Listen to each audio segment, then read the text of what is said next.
Hi అండి, welcome back to our channel. ఈరోజు అయితే నేను చేపల కూర అయితే చేస్తున్నాను. ఈ చేపలు వచ్చేసి బంగారుపాప అంటారు కదా, ఆ చేపలు అన్నమాట. ముందుగా స్టవ్ వెలిగించి కడాయి పెట్టుకోవాలి. హీట్ అయ్యాక అందులోని ఆయిల్ అయితే వేసుకోవాలి.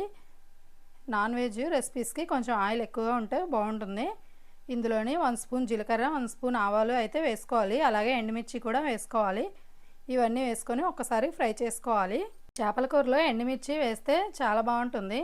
అలాగే మెంతులు కూడా యాడ్ చేసుకోవాలి. మెంతులు ఒక 1/2 స్పూన్ అయితే యాడ్ చేసుకోవాలి. చేపల కూరలో మెంతులు కూడా వేసుకుంటే తినేటప్పుడు ఆ టేస్ట్ చాలా బాగుంటుంది. అలాగే మనం ముందుగా కట్ చేసి ఉంచుకున్న ఆనియన్స్ని అయితే వేసుకోవాలి. ఆనియన్స్ అయితే చిన్న చిన్న ముక్కలుగా తరుక్కొని వేసుకొని ఒకసారి అయితే ఫ్రై చేసుకోవాలి. ఆనియన్స్ లైట్గా మగ్గితే సరిపోతుంది. ఒకసారి అయితే చూడండి, ఈ విధంగా అయితే మగ్గాలి. ఈ విధంగా మగ్గితే అల్లం వెల్లుల్లి పేస్ట్ అయితే 1 స్పూన్ వేసుకొని ఒకసారి అయితే కలుపుకోవాలి. అంతా మిక్స్ అయ్యేటట్టుగా కలుపుకొని 2-3 మినిట్స్ అయితే ఫ్రై చేసుకోవాలి. అల్లం వెల్లుల్లి పేస్ట్ అయితే బాగా ఎర్రగా ఫ్రై అవ్వాలి. ఆ పచ్చివాసన అంతా పోయే వరకు ఫ్రై చేసుకోవాలి. ఫ్రై చేసుకున్నాక అందులోనే 1 స్పూను పసుపు అయితే యాడ్ చేసుకోవాలి.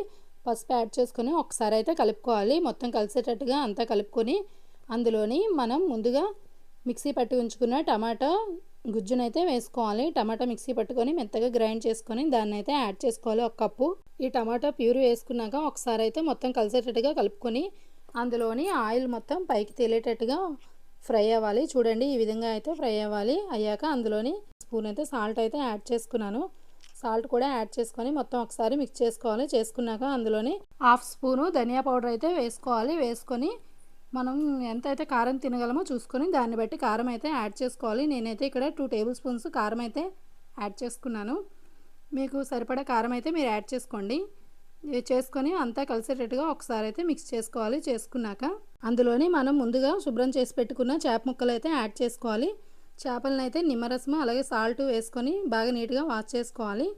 చేసుకొని అందులో అయితే ఒక్కొక్క ముక్కగా యాడ్ చేసుకుంటూ ఉండాలి. యాడ్ చేసుకున్నాక వాటిని అయితే ఒక్కసారి స్లోగా కలపాలి స్లోగాన. మరీ ఎక్కువ కలిపితే ఏంటంటే చేప ముక్కలు అనేవి విరిగిపోతాయి అన్నమాట. ఫస్ట్ కలపాలి, ఇంకా తర్వాత నుండి కలపకూడదు అనమాట. ఈ విధంగా అయితే కలుపుకోవాలి. మెల్లగా కలుపుకున్నాక చూడండి, ఈ విధంగా అయితే కలుపుకోవాలి. అంతా కలిసేటట్టుగా కలుపుకున్నాక దీని మీద అయితే మూత పెట్టుకొని ఒక 5 మినిట్స్ అయితే మగ్గించుకోవాలి. అవి బాగా మగ్గాక అందులోని చూడండి, ఇక ఈ విధంగా మగ్గాలి. కొంచెం మగ్గితే సరిపోతుంది. అవి మగ్గాక అందులోని మనం ముందుగా కట్ చేసి ఉంచుకున్న పచ్చిమిర్చి అయితే యాడ్ చేసుకోవాలి. పచ్చిమిర్చి అయితే నిలువుగా కట్ చేసి వేసుకోవాలి. చూడండి, ఈ విధంగా వేసుకున్నాక ఒకసారి అయితే పచ్చిమిర్చిని అయితే పైన కలుపుకోవాలి. అంతేగాని చేప ముక్కలను అయితే కలపకూడదు. కలిపితే ఏంటంటే అవి విరిగిపోయి ముక్కలు అయిపోతాయి అన్నమాట. అందుకోసమని ఇంకా చేపల్లో ఏంటంటే గరిటె అనేది వాడకూడదు కర్రీ అయ్యేంత వరకు కూడా. ఇంకా ఈ విధంగా పచ్చిమిర్చి వేసాక అయితే ఒకసారి అయితే మూత పెట్టుకోవాలి. మూత పెట్టుకుంటే ఏంటంటే చేప ముక్కలు అనేవి బాగా మగ్గుతాయి. చూడండి, ఈ విధంగా మగ్గాక ఇందులోనైతే మనం ముందుగా నానబెట్టి ఉంచుకున్న చింతపండు గుజ్జునైతే యాడ్ చేసుకోవాలి. గుజ్జునంతా యాడ్ చేసుకొని ఒక్కసారి అయితే కలుపుకోవాలి. మెల్లగా కలపాలి.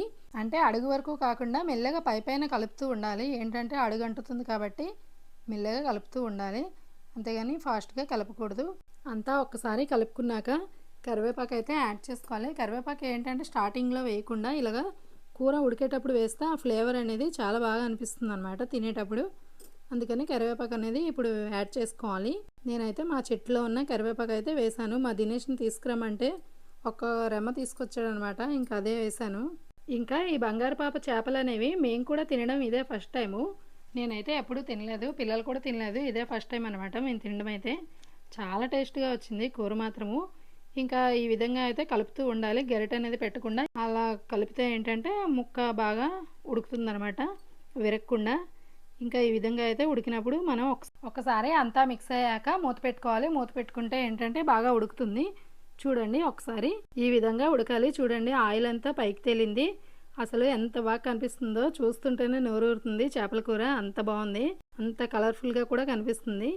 ఇంకా లాస్ట్లో అయితే కొత్తిమీర యాడ్ చేసుకోవాలి. నేనైతే కొత్తిమీర యాడ్ చేసుకోలేదు. అంతేనండి, చేపల కూర అయితే రెడీ అయిపోయింది. ఈ వీడియో కనుక మీకు నచ్చినట్లయితే ప్లీజ్ లైక్ చేయండి. ఎవరో అయితే లైక్ చేయట్లేదు. Please subscribe my channel.